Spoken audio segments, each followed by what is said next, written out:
جہاں آپ نے یہ سمجھا کہ غیر اللہ کے اندر کوئی طاقت موجود ہے وہی شرک. بتوں سے تجھ کو امید ہے خدا سے نومیدی، مجھے بتا تو صحیح اور کافری کیا ہے. شرک تو یہ نہیں جس پر بھی تمہیں یہ خیال ہے. کلمہ ہے یہ کلمہ سوم، لا حول ولا قوت الا باللہ. ذرا اس پر دل کو کبھی اگر آپ تصور کریں پھر فرض کریں دل ٹھک جائے، اس پر کوئی طاقت نہیں. یہی بات تھی جو شیخ عبد القادر جیلانی رحمۃ اللہ علیہ نے اپنی وصیت میں اپنے بچے سے کہی. 11ویں دینے والے ہیں لیکن حضرت شیخ عبد القادر جیلانی کی وصیت اور تعلیمات کو کتنے لوگ یہ جن مقامات تک پہنچے ہیں وہ کس چیز کی بدولت پہنچے؟ انہوں نے جو پیغام دیا وہ کیا تھا؟ اے میرے بچے، جس طریقے سے قرآن مجید میں حضرت لقمان کی نصیحتیں جو ہے نقل کر دی گئی ہیں، میں یہ عرض کروں گا بالفرض اگر قرآن حضرت عبد القادر جیلانی کے بعد نازل ہوا ہوتا تو شیخ عبد القادر کی یہ نصیحتیں بھی قرآن میں درج ہوتی. اتنی اونچی نصیحتیں ہیں. اے میرے بچے، اس حقیقت کو ذہن نشین کر لے، لا فاعل فی الحقیقت ولا مؤثر الا اللہ. اس کائنات میں نہ کوئی فاعل حقیقی ہے نہ مؤثر حقیقی ہے سوائے اللہ. کسی شے میں کوئی تاثیر نہیں اگر اللہ نہ چاہے. آگ جلا نہیں سکتی اگر اللہ نہ چاہے. پانی ڈبو نہیں سکتا اگر اللہ نہ چاہے. زہر ہلاک نہیں کر سکتا اگر اللہ نہ چاہے. کوئی چیز فائدہ نہیں پہنچا سکتی اگر اللہ نہ چاہے. تو در در پہ کیوں سر جھکاتے ہو؟ در در پر کیوں جبیں سائی کرتے ہو؟ سب کے سامنے کیوں ہاتھ پھیلاتے ہو؟ ایک اللہ سے مانگو، ایک اللہ کے سامنے جبین سر پر زمین پر اپنی جبین رکھ. لا فاعل فی الحقیقت ولا مؤثر الا. نظر آتا ہے ہمیں کہ پانی پیاس بجھا دیتا ہے. پیاس بجھانے کی صلاحیت پانی میں نہیں ہے، اللہ کے اذن. کھانا بھوک مٹانے کی صلاحیت کھانے میں نہیں ہے، اذن رب میں. دیکھیے یہی یقین تھا. حضرت موسیٰ علیہ السلام کا واقعہ یاد کی. سامنے سمندر آ گیا ہے، قوم دیکھتی ہے پیچھے کہ گرد و غبار کا طوفان. معلوم ہوا کہ فرعون اپنے لشکر سمیت آ گیا. لشکر جب چلتا تھا تیز رفتاری کے ساتھ تو گرد و غبار کا جو طوفان اٹھتا تھا اس کا تصور کی، اور لمحہ بلمحہ وہ قریب آ. پوری قوم نے کیا کہا؟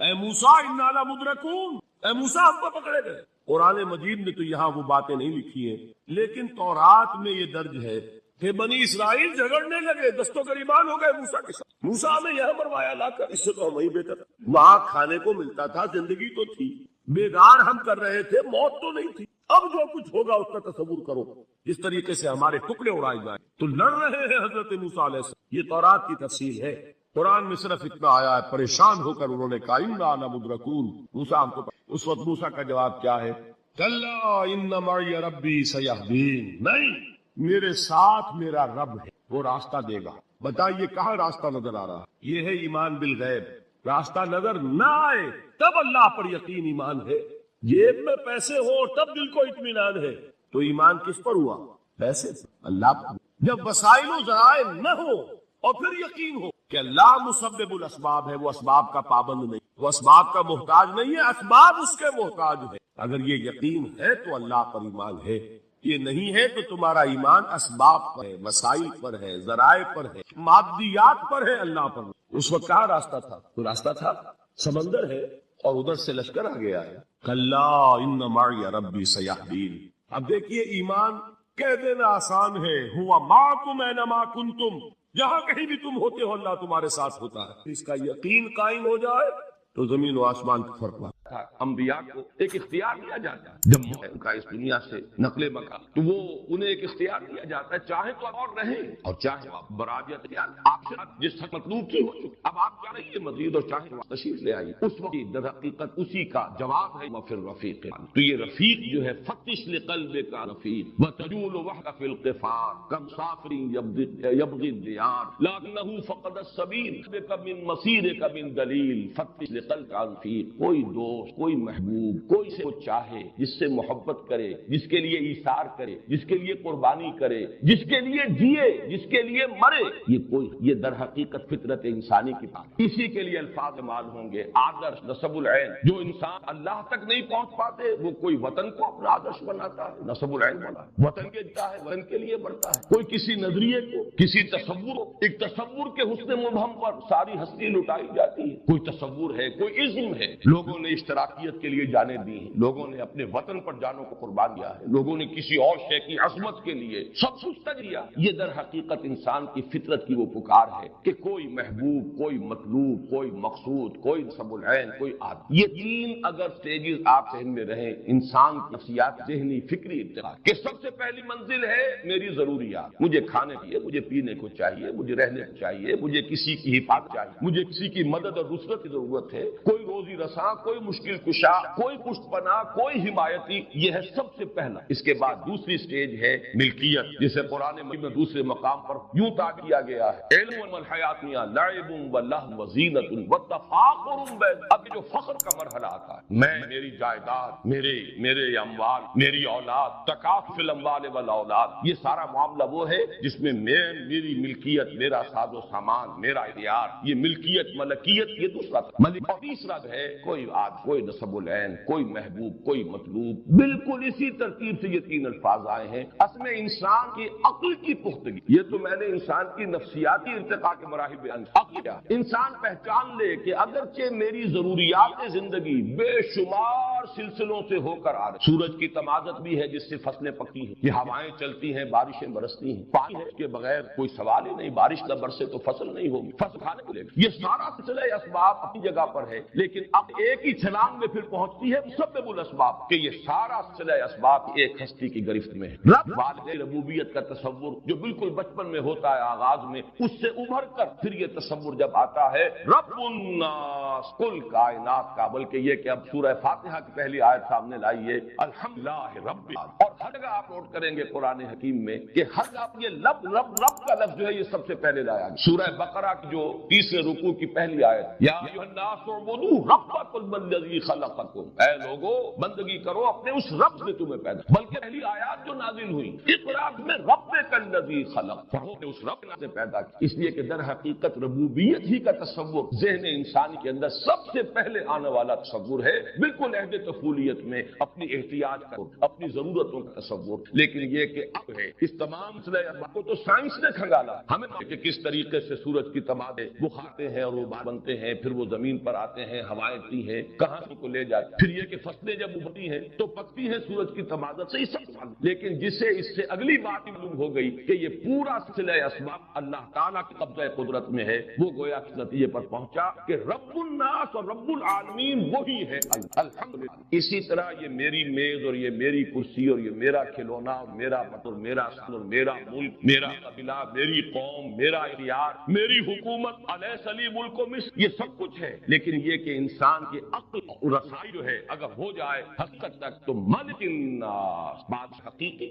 یہ جس کے پاس کوئی اختیار ہے وہ صرف ظاہری، یا تو ہم کہیں گے ظاہری، جب ہم کہتے ہیں لا حول ولا قوت الا باللہ، بظاہر مجھے محسوس ہو رہا ہے کہ یہ مجھے نقصان چاہ رہا ہے، یہ اس وقت گن لے کر میرے سامنے کھڑا ہے، نشانہ بھی لیا ہے، میری جان گویا کہ اس کے قبضہ قدرت میں آ گئی ہے، ذرا دلی کی حرکت جو ہے اس سے میری جان یہ لے، یہ سب کچھ دیکھ کر بھی انسان جب کہتا ہے لا حول ولا قوت الا باللہ، لا طاقت الا اللہ، لا طاقت الا اللہ، تو معلوم ہے اللہ تمام جمع ہو جائیں تب بھی اختیار ان اسباب میں اس کا نہیں ہے کہ نتیجہ ضرور آئے، الا باللہ، مگر اللہ کا اگر اذن ہو تو نتیجہ نہیں، اللہ کا اذن نہیں ہے تو نتیجہ نہیں، اس لیے کہ بادشاہ حقیقی صرف اللہ، مختار حقیقی صرف اللہ، مختار مطلق صرف اللہ، اسی تصور سے در حقیقت وہ جو ہمارے ہاں الحمدللہ آج تو بہت سے لوگ یہاں ایسے پیدا ہو گئے ہیں جو قرارداد مقاصد کو ہو قرار، الطاف گوہر صاحب جو مضمون شائع ہو رہا ہے مسلم میں سلسلے وار، اس کی پہلی قسم میں انہوں نے قرارداد مقاصد کو ایک ہو قرار دیا، ایک فراڈ، لیکن واقعہ یہ ہے کہ وہ تو میں سمجھتا ہوں کہ اس صدی کے بڑے عظیم واقعات سے ہے کہ اس 20ویں صدی کے نصف کے قریب ایک پوری قوم 10 کروڑ کے اس وقت بھی ہم تھے، پاکستان 2 حصوں پر مشتمل تھا، اس وقت بھی ہماری آبادی 10 کروڑ سے متجاوز تھی، اگرچہ آج اتنے عرصے کے بعد صرف یہ نصف حصہ جو ہے بلکہ نصف سے کم کا حصہ بھی 10 کروڑ سے آگے بڑھ گیا، لیکن اس وقت بھی پورا پاکستان 10 کروڑ سے زائد آبادی پر، اتنی بڑی ایک قوم نے اس بات کا اقرار کیا کہ بادشاہ حقیقی اللہ،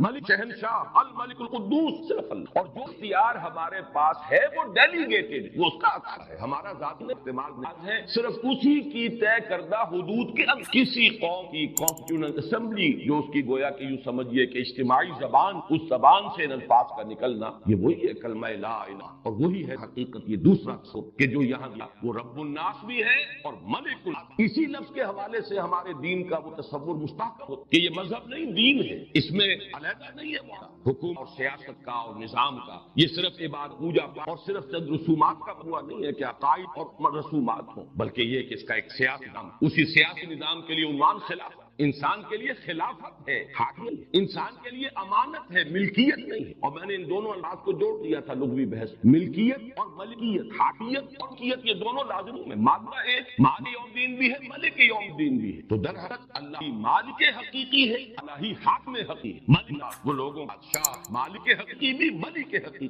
یعنی انسانوں کے لیے حاکمیت نہیں خلافت ہے، انسان کے لیے ملکیت نہیں امانت، امانت چند روزہ دس دماغ، در حقیقت مالک۔ یہ دوسری بات ہے کہ ہم ملکیت کے اس فریب کے اندر مبتلا ہو جاتے ہیں، وہ جو ہلدی کی گانٹھ مل گئی ہے اور اسے لے کر ہم سمجھتے ہیں کہ پنساری میں ہے، ہم سمجھتے ہیں میری شے اور میری ملکیت اور میری جائیداد، میرا مکان اور میرا محل اور میری یہ اور میری وہ، یہ سوائے ایک فریب کے ای امانت چند روزہ نستماس، در حقیقت مال کے ہر شے، اور سروری زیبا فقط اس ذات بے ہمتا کو ہے، حکمراں ہے ایک وہی باغبان۔ یہ دوسرا لفظ ہوا مجلس، اب ہے وہ لفظ جس پر تفصیلی بحث میں کر چکا ہوں سورہ اخلاص کے درس میں، الہ الناس، مطلوب حقیقی وہی، معبود محبوب حقیقی، مقصود اصلی وہی، لا مقصود الا لا محبوب الا، جینا ہے تو اس کے لیے، مرنا ہے تو اس کے لیے، قل ان صلاتی و نسکی و محیای و مماتی للہ العالمین، جیسے کہ انسان ہے وہی انسان کہلانے کا مستحق ہے جس کا کوئی نسب العین ہے، جس کا کوئی آدرش ہے، جس کا زندگی میں کوئی مقصد، جو محض زندگی کے لیے جینے کے لیے نہیں جی رہا بلکہ کسی مقصد کے لیے، نسب العین کے لیے جی رہا۔ نسب العین وہ حقیقت میں جب انسان کی عقل اگر پختگی کو پہنچ گئی ہو تو وہ پہچان لے گا کہ مطلوب حقیقی، محبوب حقیقی سوائے راہ یہ ہے اپنی فکر، لہذا اس ترتیب سے لائے قل اعوذ برب الناس۔ اللہ نے اسی فکر کو مختلف انداز میں بیان کیا، یزدان اور ہمت مردانہ، یہ کیا اصل میں الفاظ سے ہے کہ جس سے ذرا آدمی چونک بھی جاتا ہے، بات کیا کہی۔ آپ کو معلوم ہے کہ کمن ہے وہ استعمال کی جاتی تھی فصیل کے اوپر چڑھنے، انسان پہلے اپنے زور باز سے کمن کو پھینکتا تھا اوپر، جتنی اونچائی پر جا کر وہ کمن اٹک جائے گی اتنا ہی انسان اب اس کے سہارے سے جا سکتا ہے۔ 20 فٹ تک یہ تو آپ فٹ تک ہی جا سکتے ہیں، آگے کیا، اگر آپ 40 فٹ تک پہنچا لی ہے تو آپ 40 فٹ، تو پہلے کمن پھینکیے بلند، اور اس کے بعد آپ اس بلندی تک خود پہنچیں گے۔ یہ جو سورہ حج فرمایا گیا ضعف الطالب والمطلوب، اگر مطلوب گھٹیا ہے تو طالب بھی گھٹیا ہی رہے گا۔ آپس تو انسانی شخصیت پر ہے، نسب العین جو ہے وہ بہت نیچے ہے، لو ہے، تو انسانی شخصیت بھی بہت نیچی سطح پر رہے گی۔ بلند ہے نسب العین، بلند ہے مقصود و مطلوب، بلند ہے، تو اب آپ کی اپنی شخصیت کو ترفع حاصل ہوگا اس کے حوالے سے۔ اسی کو کہا گیا والمطلوب، اگر مطلوب کمزور ہے تو طالب ہو، مطلوب پست ہے تو طالب پست۔ کسی نے وطن کو بنایا، کسی نے قوم کو بنایا، کسی نے اولاد بنایا۔ کتنے ہی لوگ ہیں جو صرف اور کے لیے اب توانائیاں انویسٹ کر دیتے ہیں صرف اولاد، ان کا مقصود و مطلوب اولاد کے سوا کوئی بلند العین۔ کچھ لوگ ہیں جو صرف اپنی ذات، اپنے ہی حسن کا دیوانہ بنا پھرتا ہوں، اپنی ہی ہمیں ذات کے گرد طواف کرتا رہتا ہے انسان، اپنی ہی خود غرضیاں اور اپنے ہی مفاد اور اپنے ہی لیے کوئی شہرت، اپنے ہی لیے کوئی وجاہت، یہی ان کا مطلوب و مقصود بن جاتا ہے۔ بہرحال پست نسب العین ہوگا، آپ کی اپنی شخصیت بھی پست رہے گی، آپ نسب العین ہوگا، آپ شخصیت کو ترفع ہوگا، تو در حقیقت عقل کی پختگی کیا ہے؟ پھر میں دوبارہ دہرا رہا ہوں اپنی بات کو، ایک ہے انسان کا ذہنی اور نفسیاتی ارتقاء، ابتدائی تصور احتیاجات اور ضرورت، اس کے بعد تصور ملکیت، ملکیت، اختیار، اور اس سے اوپر مقصود، مطلوب، اور یہ فکر کی پختگی، انسان جو رسائی ہونی چاہیے حقیقت کبریٰ تک، اس کا مظہر کیا ہے؟ وہی ایک ذات، وہی ذات واحد عبادت کے لائق، زبان کی شہادت کے لائق، وہی ہے رب، وہی ہے ملک اور ہے الہ۔ قل اعوذ برب الناس، ملک الہ، یہ تو ہوا متعاذ بہی۔ ایک بات اور کرا دوں، یہ جو سورہ ہے، سورہ اخلاص، سورہ فلق، سورۃ الناس، ان میں آپ نے یہ بات دیکھی ہوگی کہ سورہ اخلاص بھی اس کی عظمت کا اصل راز پہلی 2 آیات، بقیہ 2 آیات جو مضامین آئے ہیں وہ آپ کو قرآن مجید میں تکرار کر لیں گے۔ لم یلد ولم یولد لم یتخذ ولدا، یہاں سورہ بنی اسرائیل جائے، اس کی کوئی اولاد نہ، وہ جنا گیا نہ اس نے جنا، یہ مضمون قرآن مجید میں بتکرار آتا ہے۔ لم یلد ولم یولد لیس کمثلہ شیء، اس کی سی مثال کوئی اور ہے ہی نہیں، وہی بات باقی آتا ہے قرآن مجید میں، جہاں سے توحید فی الصفات وہی مضمون ہے۔ لم یکن لہ قدرت ابتدائی جو ہے قل هو اللہ، اس لیے کہ یہ لفظ ایک صفت کے طور قرآن مجید میں ویسے بھی عربی زبان میں اس کا استعمال ہے ہی نہیں. عام اس کا استعمال ہوتا ہے نفی میں، کوئی بھی نہیں. لا فی حکم ہی احد، اللہ اپنے حکم میں اپنے کسی کو شریک نہ، صرف نفی کے لیے. ایک صفت کے طور پر یہ عربی زبان میں مستعمل نہیں ہے سوائے اللہ کی ذات کے. خود قرآن حکیم میں بھی صرف اسی مقام پر آیا ہے، قل هو اللہ. اور اللہ الصمد، میں پہلے عرض کر چکا ہوں کہ الصمد کا لفظ تو قرآن مجید میں آیا ہی صرف ایک. ان دونوں میں اصل عظمت کا راز یہاں ہے سورہ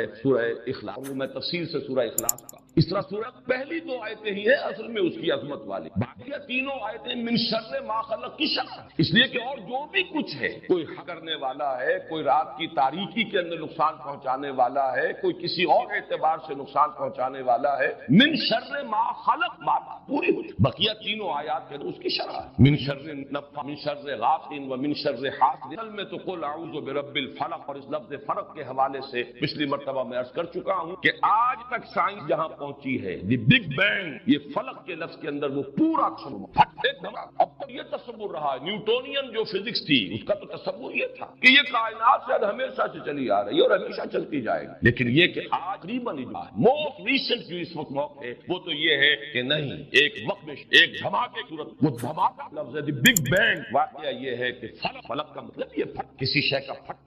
اس ایکسپلوژن کے نتیجے میں وہ شے وجود میں آئی جس کا ماس 0 تھا، لیکن اس میں انرجی انفائنائٹ، بے پناہ انرجی کا پیک کہ یہ انرجی پیک، لیکن ماس پھر اسی کی ایکسپینشن ہوئی ہے، کول ڈاؤن کرنا شروع کیا ہے. اور وہ سارے ریاض ہیں آج کے جو اگرچہ کہا تو جائے گا کہ ابھی یہ نظریہ ہے بگ بینگ تھیوری، لیکن اس وقت تک دنیا طبیعیات کے اندر اسے تقریباً ایک ایکسیپٹڈ فیکٹ کی حیثیت حاصل، اس لیے کہ اس کے جو تقاضے تھے ان کو مختلف طریقوں سے ویریفائی کیا جاتا ہے. اس حوالے قل اعوذ برب الفلق من شر ما خلق، ان میں جو قرب فلق بینگ اور اسی کا ظہور ہے، یہ کل کائنات، کل یونیورس، دی ایکسپینڈ یونیورس ابھی یہ پھیل رہی، اور اسی میں اگلا مرحلہ یہ بھی آ گیا ہے کہ جیسے یہ پھیل رہی ہے ایک وقت آئے گا کہ پھر یہ سکڑنی شروع ہو جائے گی. اور بلیک ہول کا جو کانسیپٹ ہے، نہ معلوم کتنی گلیکسیز اس طریقے سے ختم ہو چکی ہیں کہ وہ پہلے پھیلتی نہیں، پھر سکڑنا شروع کیا اور پھر ایک 0 ہو کر بلیک ہول اختیار کیا. بڑے اسٹار جو ہمارے اس سورج سے لاکھوں گنا بڑے حجم میں، اور 0 ہو کر پھر وہ بلیک ہول کی شکل اختیار کی. اسی طریقے سے یہ بات آج سمجھ میں آ رہی ہے کہ جیسے بگ بینگ سے یہ شروع ہوئی تھی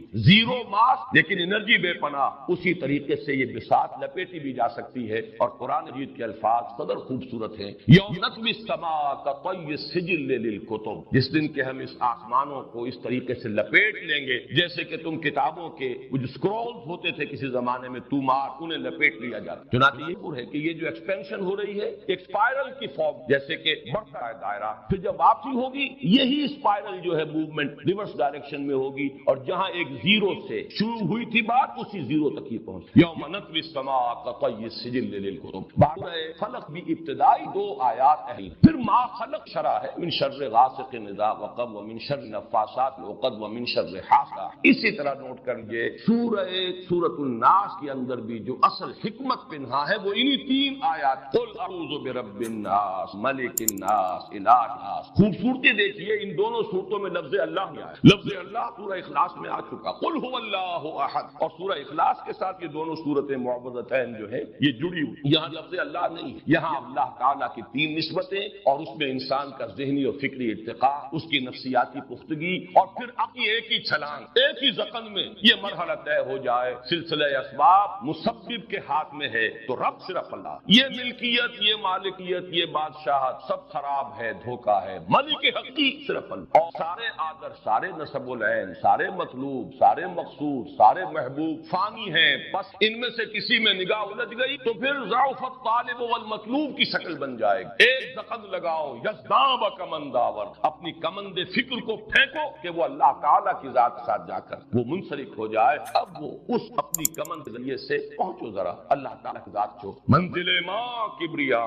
کوئی درمیانی شے نہیں. یہ تمام حقیر مقاصد، دولت، شہرت، وجاہت، دنیاوی اختیار، بادشاہت، جیسے کہ کوئی ڈرامہ ہو رہا ہو، جیسے کوئی کھیل چند دن ایک مداری کھیل کھاتا ہے اس کے بعد چلتا ہوتا ہے، پھر کوئی اور مداری آ جاتا، شراب دھو، یہ سب کے سب یہ ٹرانزٹری چیزیں ہیں، یہ سب فنا کے گھاٹ پر جانے والی ایک ہستی ہے جس کو فرمایا گیا الحی القیوم، وہی ہے معبود برحق، وہی ہے محبوب اصلی، وہی ہے مطلوب حقیقی، وہی ہے مقصود، جیو کے لیے مرو کے لیے، قل ان صلاتی ونسکی ومحیای ومماتی للہ العالمین۔ اب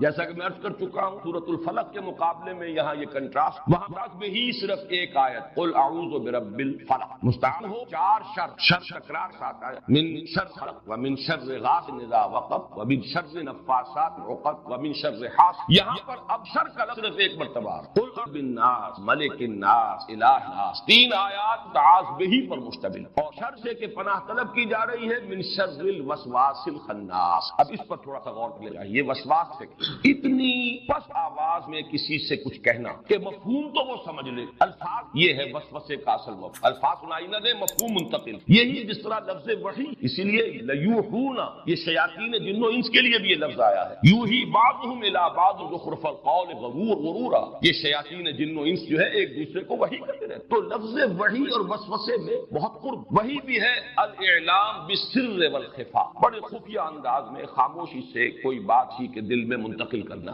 دل میں اتارنا، کوئی بات بتانا، سمجھانا، یہ وحی اسی لیے آنکھ سے اشارہ کیا جائے تو اس کے لیے بھی لفظ وحی ہے، عربی ادب کے اندر استعمال ہوا ہے۔ اسی طریقے سے وسوسہ، کسی کے اندر کوئی خیال، کوئی جذبہ منتقل کر دینا بغیر کہ کوئی بات سننے میں آئے، کوئی کلام جو ہے وہ سماعت کے مرحلے سے گزرے، اس کے بغیر کوئی خیال، کوئی جذبہ کسی کے اندر پیدا ہو جائے، ابھر جائے، مشتعل ہو جائے۔ لفظ کے بارے میں علامہ زمخشری نے جو بحث کی ہے اسی کو تقریباً تمام مفسرین نے کہا کہ وسوسہ اور وسواس بھی اس سے جو مصدر بنے گا وہ وسواس ہے، واو کے زیر، جیسے کہ زلزال یہ مصدر ہے، زلزلہ اور زلزال یہ ہم معنی ہے، زلزال ہے جو مصدر، اسی طریقے سے وسوسہ اور وسواس ہم معنی ہے، اسم ہے، البتہ اسے مصدر جو ہے وہ وسواس۔ یہ لفظ کیوں آیا یہاں؟ ایک تو یہ کہ بطور اسم جب اس کو لایا گیا، والصلاة والسلام على عباده اصطفى خصوصا على افضل وخاتم محمد الامین وعلى آله وصحبه، اما بعد بالله من الشیطان بسم الله الرحمن الرحیم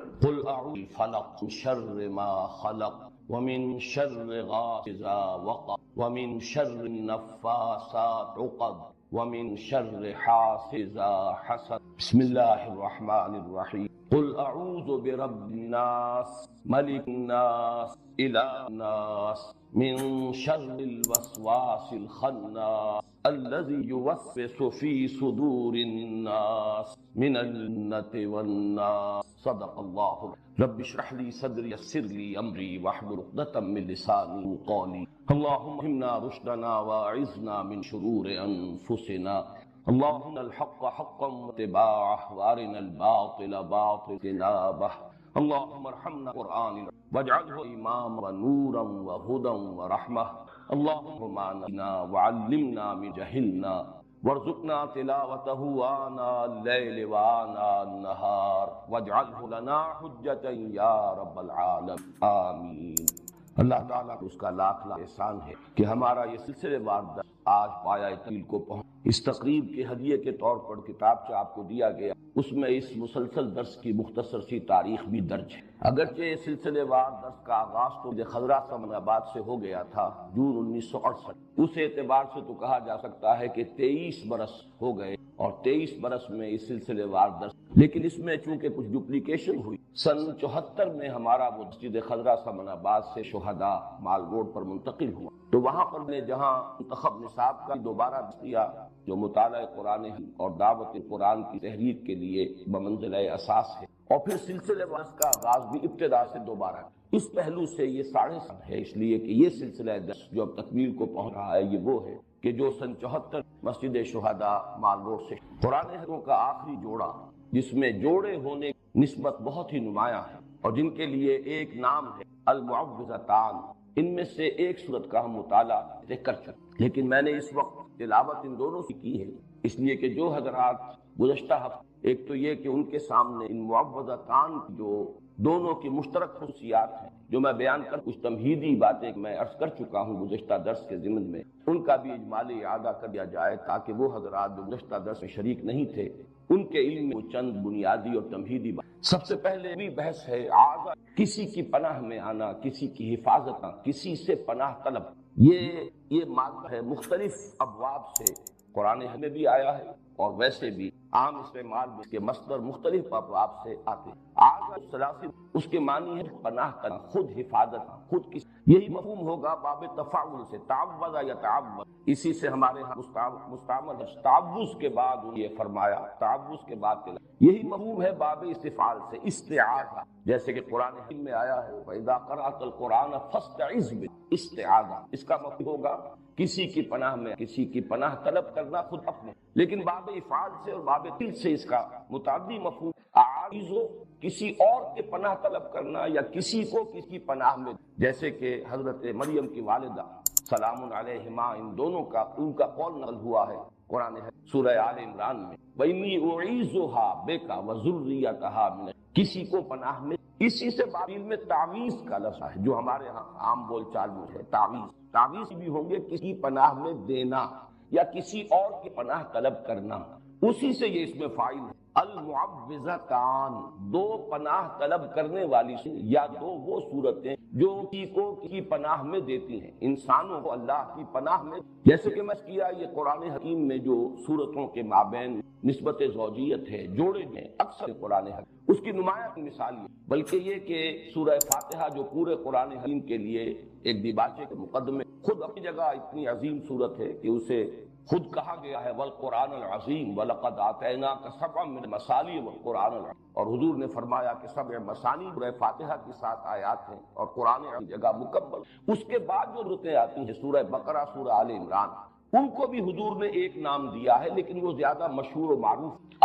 الزہراوین، دو نہایت تابناک اور نہایت روشن سورہ بقرہ، بلکہ ان کے لیے یہ آتا ہے کہ یہ میدان حشر میں غیایتان یا غمامتان کی شکل میں ظاہر ہو، دو ایسی بدلی شکل میں یا دو جیسے پرندوں کے جھنڈ جن سے سایہ ہو، تو حشر میں ان کا ظہور ہوگا اس، اور جن لوگوں کو ان صورتوں سے محبت اور جو تعلق خاطر کے ساتھ ان پر وہ سایہ، تو ابتدا میں بھی الزہراوین اور اختتام پر المعوذتین، باقی جوڑے ہونے کی نسبت قرآن ہے، بعض مقامات پر بہت نمایاں ہے، بعض مقامات پر خفی ہے، یہاں نسبت بہت، ایک تو یہ کہ ایک ہی مضمون ہے، تعویذ، پھر یہ کہ اس کو جو تقسیم کیا گیا اس کے اعتبار سے نظر آتا ہے کہ یہ کوئی علل تب تک کہ بڑی حکیمانہ، یہ ایک ان کو مکمل کرنا ہے دو حصوں میں، اور صحیح تر تمثیل ہوگی کہ یہ ایک تصویر کے دو رخ ہیں، انسان پر کچھ آفات وہ ہیں جو خارج اس پر وارد ہیں، اثر انداز ہو، ان سے پناہ طلب کرنے کی تلقین ہے سورۃ الفلق، قل اعوذ بالفلق من شر ما خلق من شر غاسق اذا وقب ومن شر النفاثات في العقد ومن شر حاسد، اور ایک انسان کے اپنے اندر سے ہو کر اس پر اثر انداز ہوتی ہے وہ وسوسہ، ظاہر وسوسہ جو ہے وہ چاہے شیاطین کی طرف سے ہو یا شیاطین جن کی طرف سے ہو، وہ خود انسان کے باطن پر اثر انداز ہوتا ہے، نفس کے اندر جو داعیات موجود ہیں، اس کا اپنے نفس امارہ، اس کی اپنی حیوانی جبلت ہے، اس کے اپنے اینیمل انسٹنکٹس، وہ ہیں کہ جو بھڑکتے ہیں، مشتعل ہوتے ہیں، اور اس انسان کے دین اور ایمان کی سلامتی، تو بہترین حکیمانہ خارج اثر انداز ہونے والے خطرات اور مضرات وہ سورۃ الفلق، اور انسان کے اپنے باطن اس کے دین و ایمان پر ڈاکہ ڈالنے والی مصیبت، اس سے تعوذ الناس۔ پھر ایک اس میں عکسی ترتیب سورۃ الفلق میں آپ دیکھیں گے کہ مستعاذ بہی، جس کی پناہ طلب کی جا رہی ہے، وہ صرف ایک آیت میں آیا قل اعوذ برب الفلق، جبکہ مستعاذ من ہو اس کے لیے 4 آیت، اور شر کی گردان ہوئی ہے من شر خلق من شر غاسق اذا وقب ومن شر النفاثات فی العقد ومن شر حاسد، اس کے برعکس پروکل ہے، یہ اکسی سورۃ الناس میں 3 آیتیں ہیں کہ جن میں مستعاذ بہی قل اعوذ برب الناس ملک الناس الہ الناس، اور مستعاذ منہ صرف ایک ہے، اگرچہ آیات 3 ہیں لیکن شر من شر الوسواس الخناس الذي يوسوس في صدور الناس من الجن والناس، آخری 2 آیتیں کی تشریح پر ورنہ مستعاذ منہ صرف ایک ہے، مستعاذ بہی اگرچہ ذات باری تعالیٰ اپنی جگہ پر تو اکیلی ہے، تنہا ہے، واللہ احد، لیکن اس کے ساتھ انسانوں کی 3 نسبتیں نمایاں کی، قل اعوذ برب الناس ملک الناس الہ، اس کے بعد مستعاذ من صرف ایک آیت پر مشتمل یا ایک شرط، یہ ہے وہ ریسیپروکل نسبت جو عام طور قرآن حدیث جو صورتیں جوڑوں میں ہوتی ہیں ان کے مضامین میں بالعموم پائے۔ اس کے ضمن میں ایک بہت ہی نکتہ ہے جو امام راضی نے کیا ہے کہ واقعی انسان پر جو مصائب یا جو شرور اثر انداز ہوتے ہیں خارج، اس کا سارا انسان کے جسم اور جان پر ظاہر، جبکہ انسان پر شیطان کی وسوسہ اندازی کا اثر ہے وہ در حقیقت اس کے دین و ایمان پر ڈاکہ، لہذا مستعاذ بہی جو ہے اس کے ساتھ تعلق کی ضرورت ہے، بہت مضبوط ربط کی تعلق اس لیے ضرورت ہے، اس لیے کہ شیطان کا وسوسہ جو انسان دین و ایمان کے لیے خطرہ ہے، اس کے لیے جب پناہ طلب کرنے کی تلقین کی گئی تو قل اعوذ برب الناس ملک الناس الہ، اس میں یہ تکرار میں وہ واقع ادھر اشارہ کر رہا ہے کہ یہ ہے اصل ہے، اور یہ توازن ہے بڑا حسین کہ وہاں 4 سور اور یہاں 1 شر، لیکن اس اعتبار سے یہ برابر ہے کہ وہ جتنے مضرتیں ہیں وہ انسان کے جسم و جان پر کسی مصیبت یا تکلیف کی شکل میں اثر انداز ہو، جبکہ یہ مصیبت جو ہے اس کے دین و ایمان پر، جس سے کہ اس کی ابدی جو ہے حیات اخروی اسے خطرہ لاحق۔ تیسری تمہیدی باتوں کے بارے میں زمانہ اگرچہ سلف رائے موجود ہے کہ یہ دونوں، اور ہمارے اس دور کے مفسر مولانا نبی صاحب نے اس رائے کو قبول کی، لیکن اکثر کا اس پر اجماع ہے کہ یہ صورتیں مدنی، اور اس کے ضمن میں خاص ایک صحیح مسلم میں جو موجود ہے حضرت عقبہ ابن عامر رضی اللہ تعالیٰ عنہ، میرے نظر فیصلہ کن اس لیے کہ ان کا قول یہ موجود کہ جس رات یہ صورتیں نازل ہوئی، اور حضرت عقبہ ابن عامر انصاری یہ ہجرت کے بعد ایمان لائے کہ غالباً سن 7 یہ ایمان لائے، وہی سن جو حضرت ابو ہریرہ کے ایمان لائے، تو جس رات یہ آیات صورتیں نازل ہوئی ہیں اور ایک ہی شب میں نازل ہوئی ہیں بیک وقت پر، اور یہ بات بھی خاص طور پر جوڑے ہونے کے اعتبار سے قابل غور ہے، قابل توجہ کہ بیک وقت نازل ہوئی، لیکن جوڑے ان کو ایک جوڑی صورت دے کر نازل کیا گیا، حالانکہ اس پورے مضمون کو کسی ایک صورت میں بھی جمع کیا جا سکتا۔ تو صبح کے انہیں فرمایا حضرت عقبہ ابن عامر سے رضی اللہ عنہ کہ کیا تم نے دیکھا مجھ پر آیات نہ الفاظ ترى آیات انزلت الليلة لم يرى مثلهن، ویسے کبھی نہیں، اور حضور یہ معمول ہمیں ہمارے علم کہ آپ اس سے پہلے مختلف آپ سے دعائیں منقول ہیں، تعوذ مختلف الفاظ میں آپ اللہ تعالیٰ کی پناہ طلب کیا تھے مختلف آفات سے، لیکن صورتیں نازل ہو گئی تو پھر آپ نے بقیہ تمام دعاؤں کو ترک کر کے صرف انہی دونوں صورتوں کو معمول بہی بیا، انہی کے ذریعے تعوذ، اس لیے کہ اب یہ جامع ترین کلمات ہیں، لم یرا مثلہن،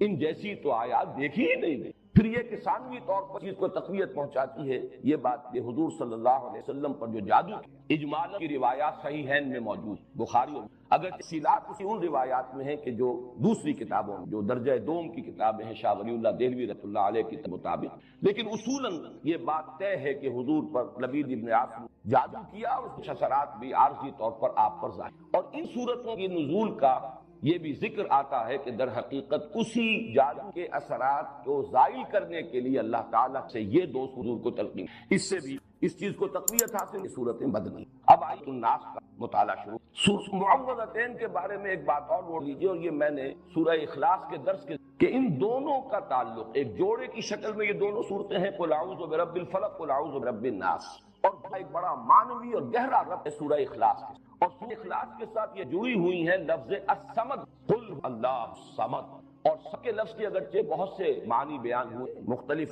تعبیرات کی ہیں، لیکن جس چیز پر کہ تقریباً اجماع ہے، صمد بھی ہے جس کی طرف رجوع کیا جائے پناہ مدد کے لیے، جس کی پناہ حاصل کی جائے، جس کی پشت پناہی چاہی جائے، جیسے کہ وہ چٹان کہ اگر جنگ ہو رہی مقابلہ ہو تو جس لشکر کے پیچھے چٹان ہے وہ گویا کہ محفوظ ہے اس کا عقب، اور اس اعتبار سے ہمیشہ وہ چٹان کو پیچھے رکھ کر یا کوئی پہاڑ میں آ کر تاکہ ایک طرف سے خطرہ ہو صرف سامنے، پیچھے سے کوئی خطرہ لاحق نہ ہو، تو اس چٹان کو بھی صمد کہا جائے، بڑے بڑے ہوتے تھے انہیں صمد، اور یہ لفظ جو قرآن حکیم میں صرف ایک قل هو احد اللہ، تو یہ جو اللہ تعالیٰ کی ذات کی شان ہے کہ اسی کی پناہ طلب کی، تمام آفات سماویہ ہوں، خارجی ہوں، باطنی، نفسانی یا یہ کہ مادی، ان سب سے جس ہستی پناہ طلب کی جانی چاہیے یا کی جا سکتی ہے، یا جو ہستی کے پناہ دے سکتی ہے وہ صرف ایک ہے اور وہ اللہ، قل هو احد اللہ، اس حوالے یہ پناہ طلب کرنے کی طلب اس ذات سے جو صمد نشان میں، اس سے پناہ طلب کرو کن کلمات سے،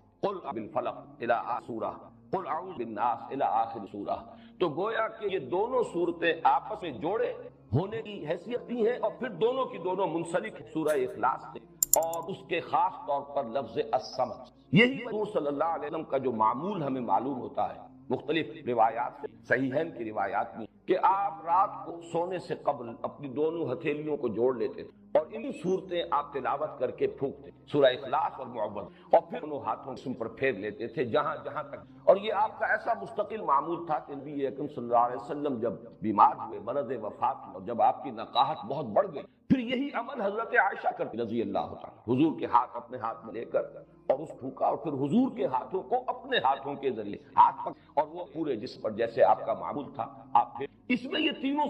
صورتیں حضور نے جمع کی، اور بعض آیات میں لفظ بھی آتا ہے معوذات، یہ تینوں مل کر بھی در حقیقت ایک مضمون کی چونکہ تکمیل کر رہی ہیں۔ تو میں نے ایک لفظ جو ہے، جو حضرات مستقلاً اس درس میں شریک رہے انہیں معلوم ہے کہ سحس کی میں نے ایک اصطلاح ہے اس کو عام کیا ہے کہ قرآن حکیم میں بعض جگہوں پر ایسا ہے کہ دو صورتیں جوڑوں کی شکل میں ہے اور پھر ایک صورت ان کے ساتھ میں، وہ ایک ضمیمے کے طور پر ہے، یا یہ کہ اس سے پہلے وہ آئی ہے اور وہ ریزائڈنگ پوزیشن میں ہے اور جوڑا اس کے ساتھ میں، اور اس متعدد مقامات پر قرآن حکیم میں یہ سحس یعنی تین صورتوں کے سب یہی معاملہ اس سے پہلے سہ سورے کا قل یا الکافرون منفرد میں، اور اس کے ساتھ ملک ہے سورۃ النصر اور سورۃ اللہب، یہ دونوں در حقیقت اس پیشن گوئی پر مشتمل ہے کہ فتح کر رہے گی، محمد کا مشن کامل رہے گا صلی اللہ علیہ وسلم، کفر کی قوت ٹوٹ کر رہے گی، اور اس کا سب سے بڑا نمایاں چونکہ وہاں فرد ابو لہب اس کے ہاتھ میں، وہ تباہ و برباد ہو کر رہے گا۔ یہ دونوں در حقیقت ایک ہی مضمون کے دو پہلوؤں کو بیان کر، مدد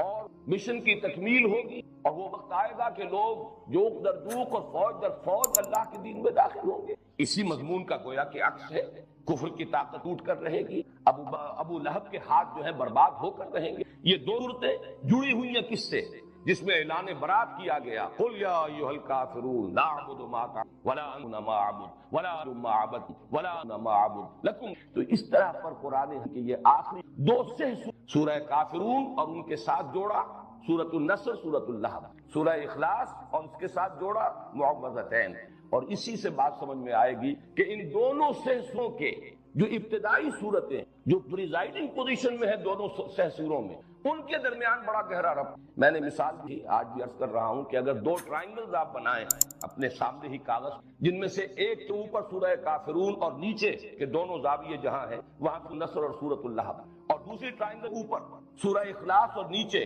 سورہ فلق اور الناس، اب آپ کہ یہ دونوں جو ٹاپ پر سورہ کافرون اور سورہ اخلاص یہ ایک دوسرے کے قریب آ جائیں، ان کا براہ راست ایک ربط و تعلق ہوگا، اور یہی ربط و تعلق ہمارے سامنے آتا ہے حضور کے معمولات میں۔ فجر سورہ کافرون اور سورہ اخلاص یہ آپ کا ایک مستقل، اسی طریقے سے طواف کی دو رکعتیں، پہلی رکعت میں سورہ کافرون، دوسری میں سورۃ اخلاص، بعض میں بڑا گہرا ربط۔ پھر یہ اخلاص کو جہاں کہا گیا ثلث قرآن کہ یہ ایک تہائی قرآن کے مساوی ہے، وہاں ان کو فرمایا گیا ربع قرآن، یہ بھی چوتھائی قرآن۔ تو ان دونوں صورتوں کی عظمت اور ان کا جو باہمی قرب اور مناسبت، وہ ان سہ سوروں کی ترتیب کو اگر سامنے رکھا جائے تو بہت نمایاں۔ اب آئیے قل الناس ملک الناس الہ الناس، یہ ہے استعاذ بہی، جس کے ذریعے سے استعاذہ کیا، جس کی پناہ کی جا رہی ہے یا جس کی پناہ طلب کرنے کی تلقین کی جا رہی ہے، قل کے لفظ کو شامل کیجئے، کہو میں پناہ میں آتا ہوں، میں پناہ طلب کرتا ہوں لوگوں کے رب، لوگوں کے بادشاہ، لوگوں الہ اور معبود، یہ جو تین الفاظ آئے، اور ہم تینوں آیات پر ایک ہی وحدت کی حیثیت سے غور کریں گے، اس لیے کہ یہ مستعاذ بہی، جس کی پناہ طلب کی جا رہی ہے، جس کی حفاظت چاہی جا، ان میں سب سے پہلے جیسا کہ میں نے اپنے آخری درس میں عرض بھی کیا تھا، سورہ اخلاص کا جب ہم مطالعہ کریں کہ اگر اس سے پہلے درس کے دوران لفظ اللہ جو ہے، اللہ کا یہ نام بے شمار مرتبہ آیا ہے، لیکن شروع میں اس کی وضاحت اللہ کی لغوی بحث، اس کا مادہ کیا ہے، اس کے مفاہیم، یا پھر سورہ اخلاص میں آ کر ان باتوں کو دہرایا ہے۔ اور میں نے عرض کیا تھا کہ لفظ رب کا جہاں تک تعلق ہے اس پر انشاءاللہ بالناس، حالانکہ قل فلق میں بھی آ چکا ہے، قل اعوذ بالفلق قل اعوذ بالناس۔ آج میں اس لفظ کی بھی بحث، اور اس میں ایک اشکال ہے، وہ اشکال ہے کہ جس میں میں بھی بہت عرصے تک مبتلا رہا، اس لیے کہ عام طور پر اس لفظ کا ترجمہ کیا جاتا ہے پالن، پروردگار، پرور والا، درجہ درجہ ترقی دینے والا۔ حالانکہ یہ لفظ جب آتا ہے قرآن میں، جیسے کہ سورہ بنی اسرائیل میں آیا ہے وَقُلْ رَبِّ ارْحَمْهُمَا كَمَا رَبَّيَانِي، اب یہ ربی یہ تربیت سے بنا، باب تربیت، اب یہ مادہ را با با سے ہے یا را با وا سے ہے، اس میں بڑی بحث اور بڑا اشکال مجھے رہا، اس لیے کہ در حقیقت را با با رب، اس کا اصل مفہوم جو سمجھ میں آتا ہے وہ ہے مالک، رب مال والا، جس کی انویسٹمنٹ ہے، مضارب اگر ہے، ایک شخص جو ہے اس نے انویسٹ کیا ہے وہ رب المال ہے، اور دوسرا شخص جو ہے وہ مضارب ہے، وہ کام کر رہا ہے،